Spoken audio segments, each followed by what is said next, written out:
Assalamualaikum warahmatullahi wabarakatuh.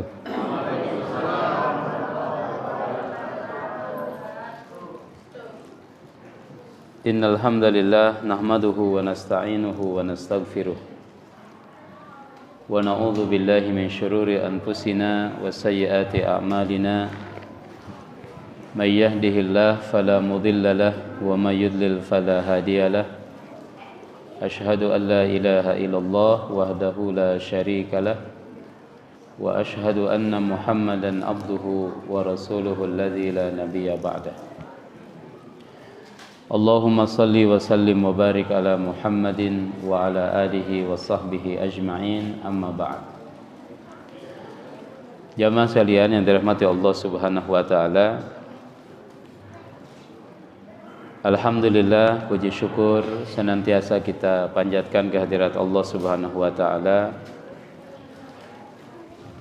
Kita bersyukur atas limpahan karunia yang tiada henti, rahmat yang dicucurkan. Mudah-mudahan kita bisa menjadi hamba Allah yang bersyukur. Amin ya rabbal alamin. Salawat dan salam mudah-mudahan senantiasa terlimpah kepada baginda mulia Rasulullah Muhammad sallallahu alaihi wasallam beserta keluarganya, para sahabat, para tabi'in, tabi'ut tabi'in, dan mudah-mudahan kita istiqomah di jalannya insyaallah taala. Jamaah sekalian kaum muslimin, kita melanjutkan tentang fikih saum ya. Pada malam ini kita bahas tentang apa itu fidyah, apa yang membatalkan puasa, apa sunnah-sunnah puasa, apa yang dibolehkan untuk dilakukan saat berpuasa. Tentang fidyah, jamaah sekalian, ulama mengatakan secara bahasa fidyah itu adalah uang atau barang yang diserahkan untuk membebaskan tawanan. Arti bahasa ya, ada dalam surat Muhammad, tufaduhum, bayar fidyah begitu, untuk membebaskan tawanan. Secara syariat fidyah itu al-badalul ladzi yuqaddimuhul mukallaf wa yatakhallasu min makruhin tawajjaha ilaih. Al-badal, ganti, alladzi yuqaddimuhul mukallaf, yang diserahkan oleh mukallaf. Mukallaf itu orang yang dibebankan kewajiban. Wa yatakhallasu min makruhin, hingga dia bebas dari keburukan, tawajjaha ilaihi, yang mengarah kepada dirinya. Itu fidyah ya. Orang tua renta, pada bahasan bulan yang lalu, mereka itu boleh tidak puasa tapi harus bayar fidyah. Orang tua itu mukallaf, dia dibebani kewajiban untuk berpuasa tetapi sudah tidak mampu lagi, maka dia boleh tidak menjalankan puasa tapi diganti dengan fidyah. Fidyah apa? Ganti yang diserahkan ya, nanti ada ukurannya.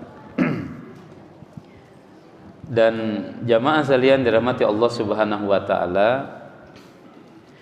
ukuran dan jenis fidyah, ukurannya itu dalam hadis-hadis satu sa'. Satu sa' ini sama dengan 4 mud ya. Satu sa' diperkirakan sekitar 3 kg ya. Setengah sa' sekitar 1,5 kg. Jadi jamaah sekalian, ukuran fidyah itu sebesar setengah sa' atau 2 mud begitu ya, 1,5 kilo kalau diberaskan. Kalau dirupiahkan, jamaah sekalian dirahmati Allah ya, kalau Baznas itu memfatwakan atau menakar ya, katanya setiap hari sedekahkan kisaran 30 sampai 50 ribu. Tapi nanti itu kembali kepada kebiasaan masing-masing dari yang membayar fidyah. Ada misalkan kebiasaannya makan berasnya beras dari India, beras mati. Itu 1 kilonya bisa 60 ribu gitu ya. Nah berarti 1,5 kilo itu dia bayar 90 ribu. Ada yang begitu, karena mungkin diet dan lain sebagainya. Nah, bayar fidyah sesuai dengan ukuran yang biasa dikonsumsi. Baik dengan kurma, karena ini dikembalikan kepada makanan pokok di negeri masing-masing. Kisaran 30, 50 begitu ya, tergantung kebiasaan.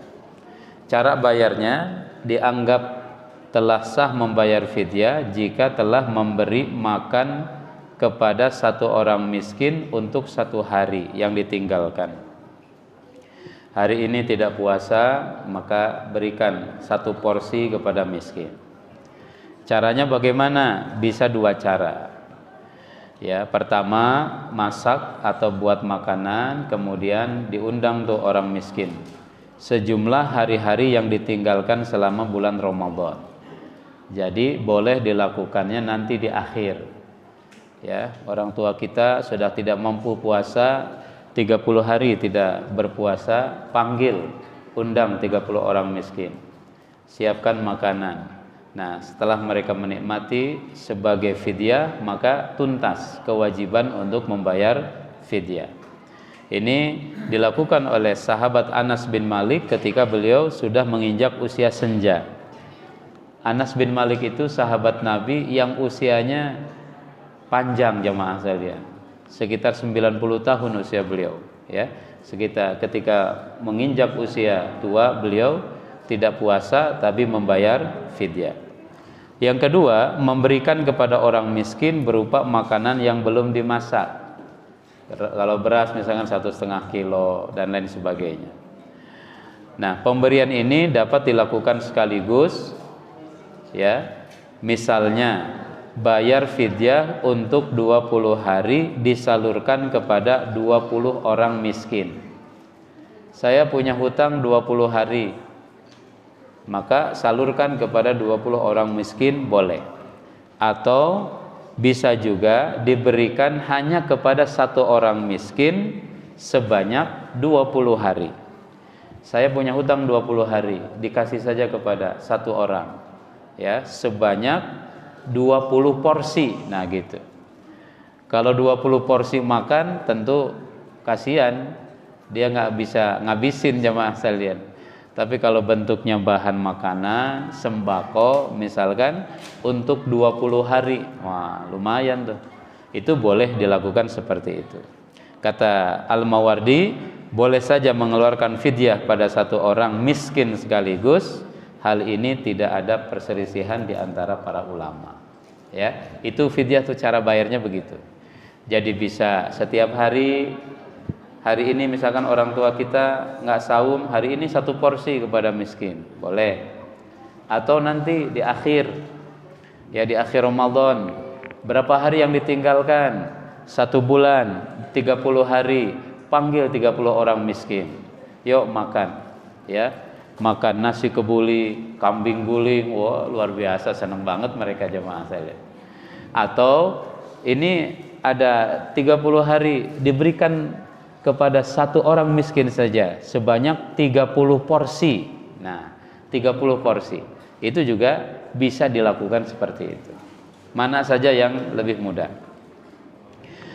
Waktu bayar fidyah, dapat bayar fidyah pada hari itu juga ketika tidak puasa, atau diakhirkan sampai hari terakhir bulan Ramadan ya. Apakah boleh diganti dengan uang? Kalau jumhur ulama melihat tidak boleh diganti dengan uang, karena nasnya sharih kata mereka, ta'amu miskin, memberikan makan kepada miskin ya. Tapi mazhab Hanafi boleh diganti dengan uang, boleh digantinya dengan uang. Mana yang dibolehkan atau mana yang terbaik silahkan saja.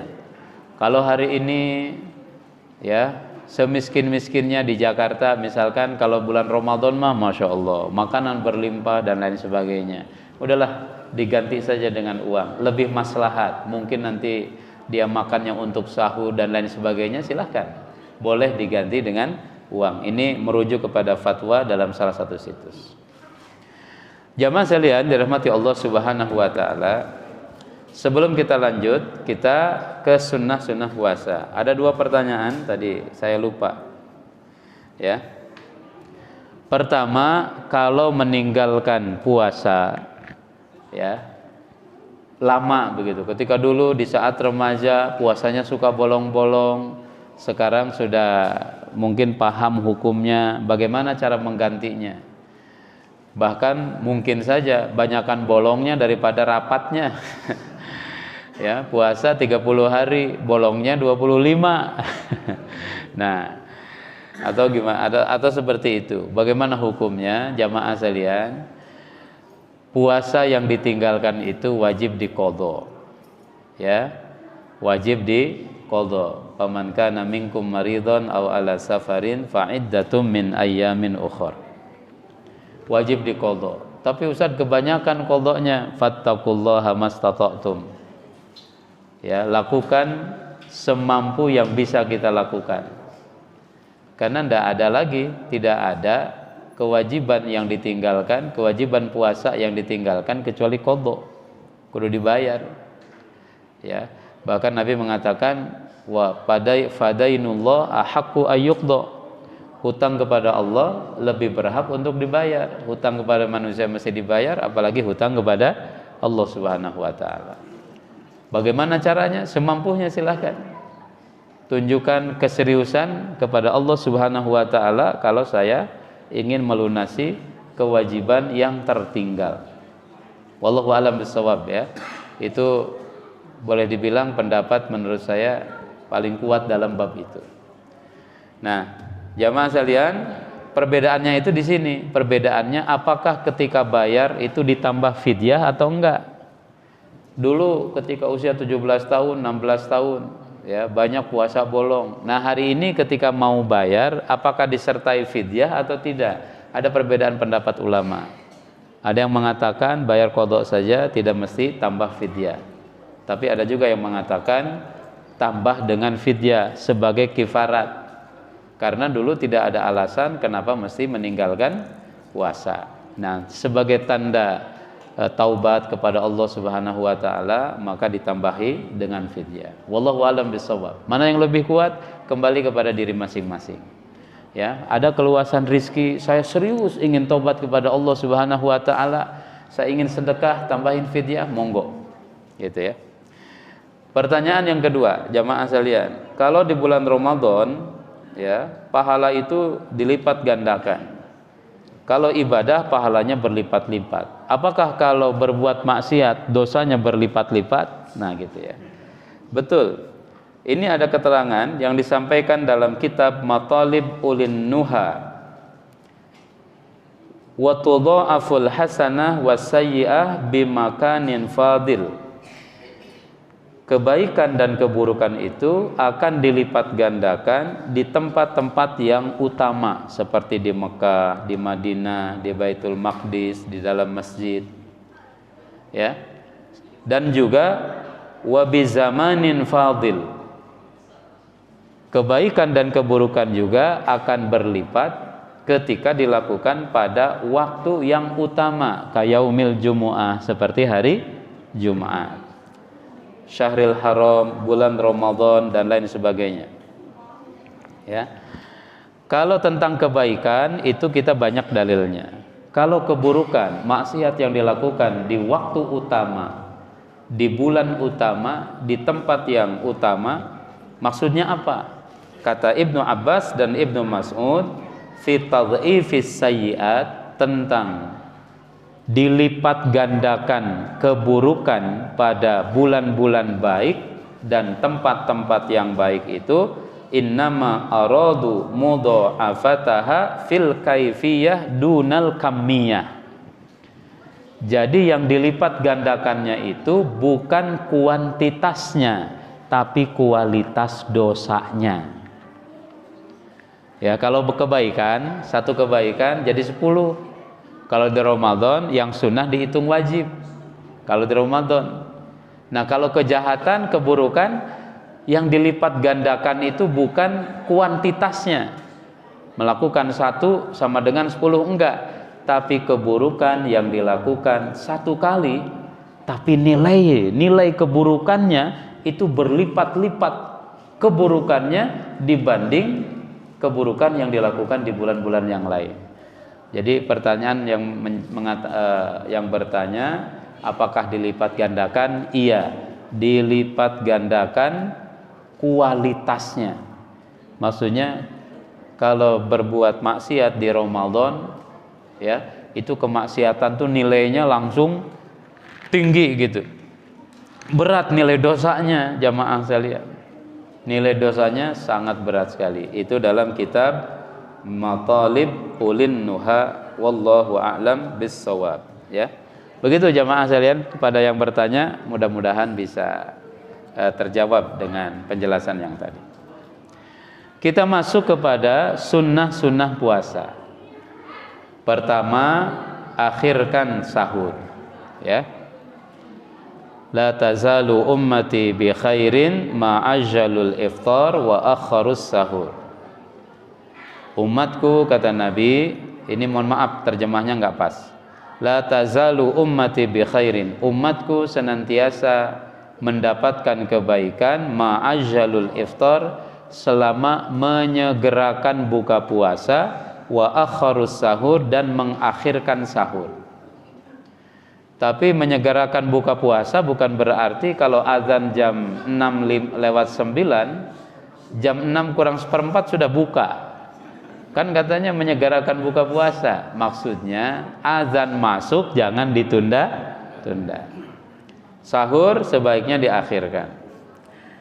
Bagaimana sahurnya Nabi? Tasaharna ma'a Rasulillah, kata Zaid bin Sabit, kami makan sahur bersama Nabi, summa kumna ilas shalah, kemudian kami melaksanakan salat subuh. Qultu kam kana qadru ma bainahuma, ya, berapa jarak antara jeda antara sahur dengan salat itu? Qala khamsina ayah, seukuran sekitar membaca 50 ayat. Jadi enggak terlalu lama, ya. Sahur jam 3, habis sahur ngantuk lagi, tidur. Nah, subuhnya lewat, jamaah sekalian. Makanya sahur itu dekatkan ke waktu subuh, begitu ya. Rasul tidak makan sahur kecuali sudah sangat dekat dengan waktu subuh. Tapi juga jangan mepet-mepet, ya, jangan mepet-mepet, supaya makan sahurnya sempurna. Yang kedua, menyegerakan buka. Tadi sudah dibahas, ya. Aplikasinya begini, jamaah sekalian. Ya, makna ta'jil annahu bimujarrad ghiyabi qurasi syamsi minal ufuqi yuftir. Kalau di kita simpel aja, kedengar azan langsung. Tapi pastikan bukan adzan waktu Indonesia Timur. Udah azan nih padahal baru jam 4. Ya iya. Itu di Papua. Nah, gitu ya. Waktu Indonesia Timur atau waktu Indonesia Tengah. Waktu Indonesia Tengah kan 1 jam, ya. Sekarang di Sulawesi udah jam 8, kita jam 7. Kalau Indonesia Timur udah jam 9, kita jam 7. Nah, begitu. Bagaimana kalau salah perkiraan? Wah, udah gelap gulita. Allahumma barik lana, atau apa, baca doa gitu ya. Allahumma lakasumtu. Ternyata jamaah sekalian, setelah makan matahari datang lagi. Nah, ini terjadi di zaman Nabi.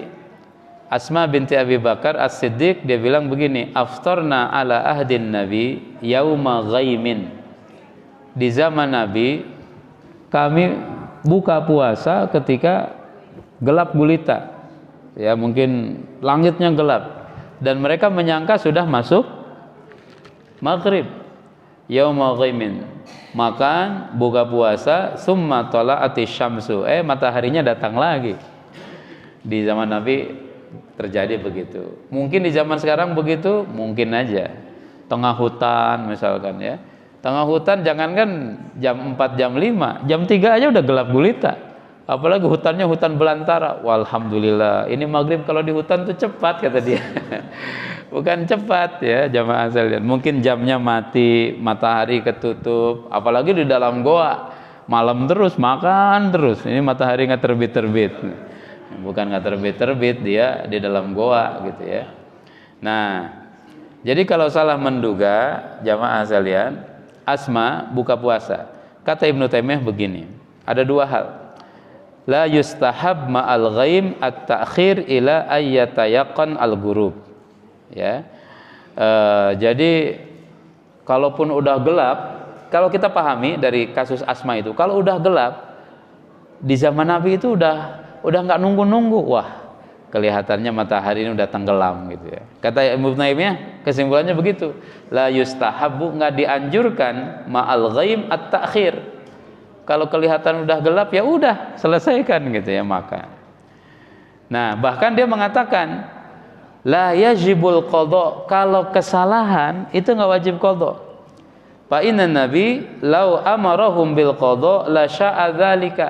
Karena Nabi kalau memerintahkan untuk bayar qadha itu pasti infonya viral. Ada riwayatnya gitu. Ternyata nggak ada riwayatnya. Bagi yang kesalahan kudu bayar qadha kalau bukanya kesalahan. Wallahu a'lam bishawab. Itu kesimpulan Ibnu Taimiyah rahimahullahu taala. Tapi perlu diyakinkan dia itu benar-benar sudah cross check gitu ya. Kalau sekarang masih masya Allah kayaknya nggak mungkin, agak sulit. Tidak sulit untuk menentukan apakah sudah maghrib atau tidak. Ada aplikasi, ya Allahu Akbar, Allahu Akbar. Nah, tapi mesti dipastikan sekali lagi, ini aplikasinya nih aplikasi Indonesia Timur atau Indonesia Barat. Gitu aja ya. Ada jam tangan, ada macam-macam. Sekarang mah gampang. Ada TV dan lain sebagainya. Zaman dulu kita mesti bayangin nggak ada jam. Benar-benar ngandelin puasa itu kepada peredaran matahari. Matahari udah nggak kelihatan, ya, ini perkiraan sudah malam. Wallahu a'lam bishawab. Buka dengan apa jamaah sekalian? Rasul itu bukanya yuftiru ala rutobat. Rasul buka puasa dengan kurma, ya, qabla ayyusalliya, sebelum sholat. Kurma. Enakan kurma atau gorengan? Semuanya ya, korma dulu 5 biji, gorengan 10. Masya Allah. Di kita kalau nggak ketemu lontong, kemudian bakwan, tahu isi, tambah sambelnya, kayaknya nggak sah tuh buka puasa. Masya Allah. Ya boleh-boleh aja jamaah sekalian. Boleh-boleh aja. Kalau seandainya di zaman Nabi ada gorengan, kira-kira Nabi bukanya pakai gorengan nggak? Nah, fa illam takun rotobat, kalau nggak ada rotobat ya kurma, fa'ala tamarot ya. Jadi begini, kurma itu ada 3, ada rutob, ada tamar, ada satu lagi itu namanya. Kalau rutob masih mangkel, kurma yang masih mangkel jamaah sekalian, belum matang. Rutob itu rutob, tamarot itu sudah matang ya, yang sering kita nikmati lah ya, yang sudah kecoklat-coklatan itu sudah tua. Nah, ibu-ibu, bapak-bapak, nyetok dari sekarang. Ramadan tinggal 20 hari ya. Nyetok dari sekarang, datang Ramadan kurmanya habis. Dipakai buka puasa Sya'ban gitu ya. Fa illam takun, kalau ndak ada hasawatin min ma, tegukan-tegukan air putih. Itu yang dilakukan oleh Nabi Shallallahu Alaihi Wasallam. Hikmahnya apa? Banyak sekali. Ya, jamaah sekalian dirahmati Allah. Kalau dalam kondisi makanan sudah tersedia, ya buka puasa, ini boleh nggak langsung makan? Begitu. Apalagi misalkan lagi buka bersama, makanannya enak, nasinya nasi biryani, nasi mandi, satu porsinya itu 90.000. Kalau ditinggalkan sholat, ini alamat tinggal tulang. Nah, laparnya luar biasa. Makan aja dulu. Kalau lapar sudah di ubun-ubun ya, maksudnya. Kalau enggak, kalau sholat terganggu khusyuknya gara-gara ingat makan, waduh, tangkrong, waduh, ini alamat udah habis nih kayaknya gitu ya. Ini ada nih dalilnya dalam Sahih Bukhari. Rasulullah SAW bilang begini, idza quddimal asya fabda'u bihi. Kalau hidangan sudah disediakan, mulailah dengan hidangan. Qabla an tusallu salatal maghrib, sebelum salat maghrib. Wala ta'jalu an asyaikum. Jangan cepat-cepat juga kalau lagi makan itu. Nah, nyantai aja gitu ya. Tapi jangan terlalu nyantai. Baru juga selesai makan isya. Wah, ini mah kelewatan. Bahkan prakteknya Ibnu Umar mengatakan begini. Ya, Ibnu Umar. Wa kana Ibnu Umar yudha lahu ta'am. Ibnu Umar ketika Ramadan makanan sudah dihidangkan. Wa tuqamus shalah. Salat sudah kamat. Allahu akbar, Allahu akbar. Ya, dan seterusnya. Kata Ibnu Umar, fala ya'tiha hatta yafrugha. Ibnu Umar itu enggak menyelesaikan makannya, dia makan aja dulu sampai selesai. Wa innahu la yasma'u qira'atal imam, bahkan dia mendengar bacaan imam. Dia lagi makan, imamnya lagi maghriban begitu. Kalau sudah tersedia, bil khusus dalam kondisi sangat lapar, jamaah sekalian, itu diutamakan. Gitu ya prakteknya. Yang ketiga, doa ketika berbuka ya. Karena ada doa yang mustajab ketika kita buka puasa, lis-shaimi inda fitrihi da'watun ma turad. Bagi orang yang puasa ada doa yang tidak ditolak ketika dia buka puasa khususnya. Ya. Apa doanya? Boleh zahabad dhama wabtallatil uruq wa thabatal ajru insyaallah. Atau juga doa yang dibaca oleh Ibnu Umar, doanya Ibnu Umar begini. Abdullah bin Amr ibn al-As ya, dia kalau buka puasa dia bilang, aku mendengar Nabi baca doa, Allahumma inni as'aluka birahmatikal lati wasi'at kulla syai'in an taghfirali dhunubi. Jadi setelah Allahumma lakasumdu itu dia baca ini, karena saat buka puasa ada kesempatan doa yang mustajab. Ya. Ada kesempatan doa yang mustajab, makanya dioptimalkan betul oleh para sahabat. Bagaimana dengan zahabal dhama wabtallatil uruq wa sabatal ajru insyaallah? Ya, ini hadis sahih. Kemudian juga boleh baca Allahumma lakasumtu wa ala rizkika aftartu, ya. Itu sebetulnya satu doa, Allahumma lakasumtu wa ala rizkika aftartu. Zahabad dhama'u itu doa yang lain dalam riwayat yang berbeda gitu jamaah sekalian. Boleh digabung dua-duanya, silahkan saja. Kemudian disunahkan ketika hari-hari Ramadan itu gemar memberi makan orang berbuka, ya, karena ini pahalanya luar biasa. Siapa yang memberikan makan orang yang berpuasa, maka dia mendapat pahala dan tidak dikurangi dari pahala orang yang makan makanan yang diberikan oleh dirinya. Masya Allah.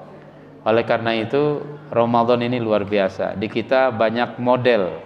Ada iftar on the road, ya. Buka puasa di jalan, bahaya itu. Bahaya banget ya Mas ya. Buka puasa di jalan, apalagi kalau di tengah jalan. Maksudnya bagi-bagi buka puasa bagi orang yang ada di perjalanan. Ramadan itu luar biasa sekali. Orang-orang berubah menjadi pada baik. Benar nggak? Pada baik, makanan berlimpah dan lain sebagainya. Saya yakin nanti itu meskipun minyak goreng mahal, gorengan tetap ada tuh. Ya, minyak goreng mahal dan lain sebagainya. Jangan-jangan ini dia sentimen kepada Ramadan supaya nanti ketika puasa nggak pada makan gorengan ini.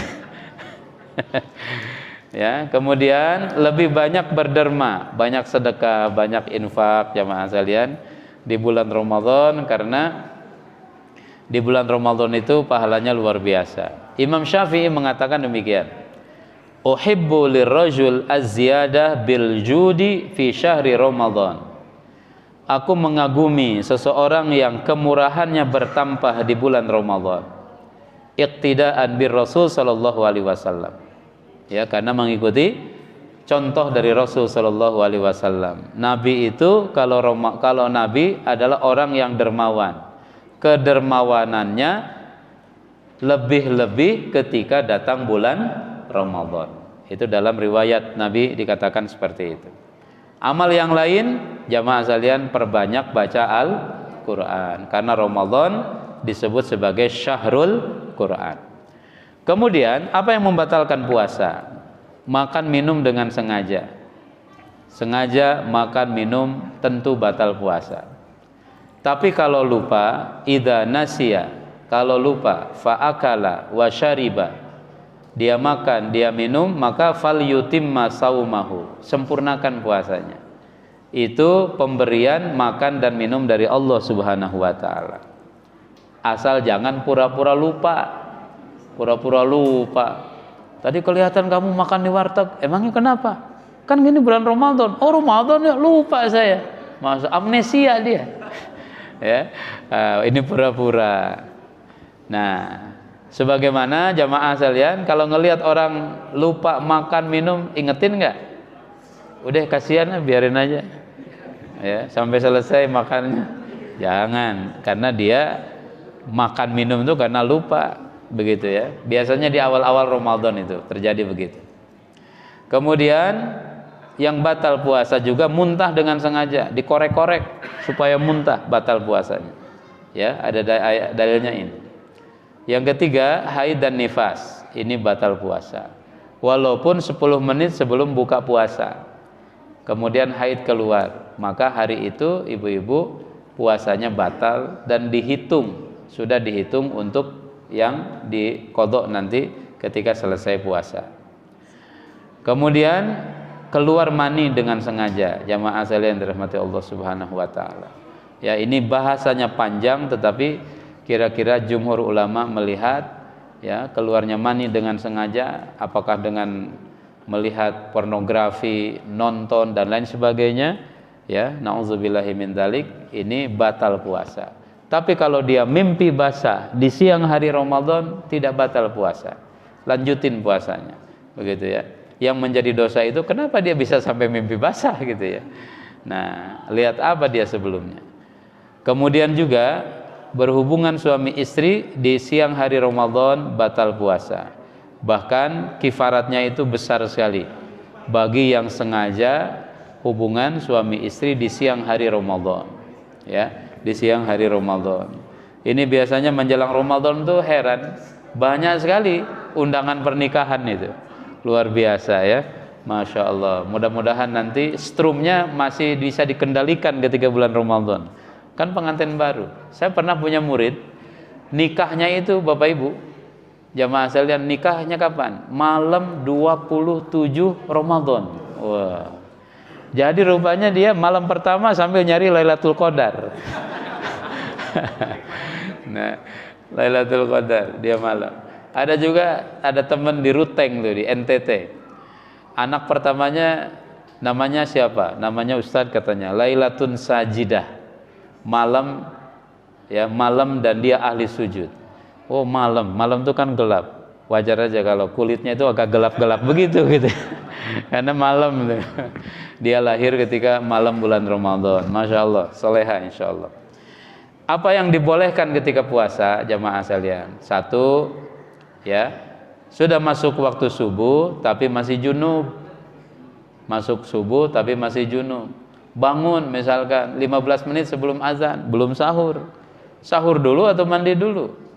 Atau mandi sambil sahur? Ambil gayung, ambil sendok gitu ya. Apalagi sambil ngerokok ya. Nah, kana yusbihu junuban. Rasul masuk waktu subuh posisinya masih junub. Summa yaktasilu wa yasum. Kemudian Rasul mandi dan Rasul melanjutkan puasa. Artinya boleh sudah masuk waktu subuh tapi masih junub. Makan sahurlah terlebih dahulu. Nanti makan sahur, kemudian mandi, ya, meskipun mandi junubnya setelah azan subuh. Boleh ya. Kemudian bersiwak ketika berpuasa. Mungkin sikat gigi kalau sekarang. ulama itu membagi dua hukumnya itu. Kalau pagi-pagi makruh, kalau pagi-pagi mubah. Ya, pagi-pagi itu mubah katanya. Kenapa? Karena belum lapar. Nah, tapi kalau siang hari makruh. Kenapa? Kondisinya sudah sangat lapar. Khawatirnya itu pasta gigi ya digosok nggak keluar lagi tuh. Ya. Kumur-kumurnya langsung ke dalam. Ya mungkin saja ada orang yang seperti itu. Ya lebih parah lagi kalau sikat giginya dikunyah ya masalahnya. Wah, ini lebih parah lagi. Kata Ibnu Taimiyah, adapun siwak ketika puasa maka itu dibolehkan tanpa ada perselisihan. Akan tetapi para ulama berselisih pendapat tentang makruhnya hal itu setelah waktu zawal, pada zuhur tuh, waktu zawal itu sudah maksud waktu zuhur. Kenapa? Kondisinya sudah mungkin lapar dan lain sebagainya. Siwak ya. 3, boleh kumur-kumur ketika puasa. Tapi tidak boleh berlebihan. Ya, fa idzastan syaqta fa ablik illa an takuna shaiman. Kalau engkau kumur-kumur di luar Ramadan, di luar ketika kondisi puasa, itu mesti serius. Hirup air ke hidung kan ada rasa gimana gitu ya. Nah, dan itu efektif kecuali kalau dalam kondisi puasa. Illa an takuna shaiman, kalau puasa sekedarnya saja. Ya, wudu 10 menit, 7 menit kumur-kumur. Kumur-kumur terus. Masya Allah, itu nggak boleh. Kemudian boleh juga bercumbu, mencium istri selama aman dari keluarnya mani. Tapi ini mungkin dibagi juga. Makruh bagi siapa? Pengantin baru. Ini strumnya masih kuat, wattnya masih kuat. Ini jangan coba-coba dekat-dekat, jamaah sekalian, khawatir nanti melakukan perbuatan yang lebih besar. Tapi juga jangan sampai ketika puasa kehilangan kemesraan. Dicolek, apa-apaan sih lo? Waduh, nggak marah tuh istrinya. Jangan colek-colek, kita lagi puasa. Boleh. Rasul tuh nyium istrinya itu. Yuqabbilu wa huwa shaim, Rasul mencium istrinya padahal dia lagi puasa. Mesra banget Rasulullah. Ibu-ibu kalau lagi saum tuh sama suaminya diciumin. Nah, artinya Islam tuh enggak serem-serem amat ya. Keluarga tetap dibina. Dikit lagi ya. Bekam dan donor darah. Ya, ini dalam riwayat dibolehkan. Tapi kembali kepada kondisi. Kalau setelah donor darah langsung dia dibawa ke UGD, jangan. Habis donor darah dirujuk ke IGD, darahnya habis lagi puasa. Nah, tapi kalau segar, biasa, normal, boleh, silahkan jamaah sekalian, tidak membatalkan. Ibu-ibu nih, icip-icip makanan selama tidak masuk dalam kerongkongan. Nah, boleh. Jangan sampai nanti ketika puasa makanan pada berubah seleranya itu. Kadang keasinan, kadang kemanisan, ya pakai takaran. Di ujung lidah, kata Ibnu Abbas, ya. Tapi nanti diludahin lagi, jangan ditelan, lewat kerongkongan bahaya. Ya, diicip-icip, nggak puas, ambil 1 sendok, nggak puas juga. Boleh nggak? Boleh, kalau ibunya lagi haid atau nifas. Nah, iya, siapa bilang nggak boleh? Bercelak, tetes mata, boleh ya. Kemudian juga mandi, diguyur kepala, boleh, silahkan. Kalau perlu nyelam, boleh. Tapi jangan sambil. Nah, ada riwayatnya ya. Ra'aitu Rasulullah yasubbu ala ra'sihil ma. Karena kalau lagi panas itu ya, Masya Allah di bulan Ramadan panas luar biasa, ketemu air tuh diguyurin tuh, aduh Masya Allah nyap gitu. Masya Allah. Yasubbu ala ra'sihil ma wa huwa sha'im minal atash. Apalagi kalau di Mekah 40 derajat Celcius, 38, panas luar biasa. Durasi puasanya 16 jam, 17 jam kalau di musim panas. Itu luar biasa sekali. Sangat jamaah sekalian, menantang iman. Mohon maaf, menelan dahak, ludah, boleh. Ludah jangan ditabung di sini.